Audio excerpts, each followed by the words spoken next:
തമിഴ്നാട്ടിലെ online gaming നിയന്ത്രണങ്ങൾ നിയമവിരുദ്ധമെന്ന വാദവുമായി കമ്പനികൾ.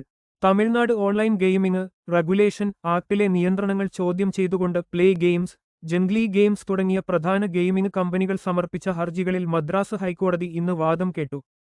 രാത്രി 12 മുതൽ രാവിലെ 5 വരെ ഗെയിമിംഗ് നിരോധനം ഏർപ്പെടുത്തിയ തീരുമാനം ഏകപക്ഷീയമാണെന്നും വ്യക്തിസ്വാതന്ത്ര്യം ലംഘിക്കുന്നതാണെന്നും കമ്പനികൾ ചൂണ്ടിക്കാട്ടുന്നു. നെറ്റ്ഫ്ലിക്സ്, കാൻഡി ക്രഷ്, പബ്ജി തുടങ്ങിയവയും ആളുകളെ അടിമപ്പെടുത്താനിടയുണ്ടെന്നിരിക്കെ എന്തുകൊണ്ട് ഓൺലൈൻ റമ്മിയെ മാത്രം ലക്ഷ്യമിടുന്നുവെന്ന ചോദ്യവും ഉയരുന്നു. KYC ചെയ്യാൻ വേണ്ടി ആധാർ നിർബന്ധമാക്കുന്നത് സ്വകാര്യതാ ലംഘനമാണ്. പകരം ഡ്രൈവിംഗ് ലൈസൻസ് പോലുള്ള തിരിച്ചറിയൽ രേഖകൾ ഉപയോഗിക്കണമെന്നതാണ് മറ്റൊരു വാദം. ഓൺലൈൻ സ്കിൽ ബേസ്ഡ് ഗെയിമുകൾ സംസ്ഥാന നിയന്ത്രണത്തിനു പകരം കേന്ദ്ര IT നിയമങ്ങൾക്കു കീഴിലാകണമെന്നും ഹർജിയിൽ ആവശ്യപ്പെടുന്നു.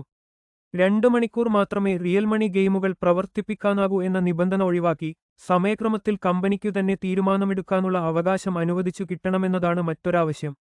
റിയൽ മണി ഗെയിമുകളുടെ ആസക്തിയും അതിന്റെ തുടർച്ചയായുണ്ടാവുന്ന സാമൂഹിക ആഘാതവുമാണ് പ്രധാന ആശങ്കയായി സർക്കാർ ചൂണ്ടിക്കാണിക്കുന്നത്.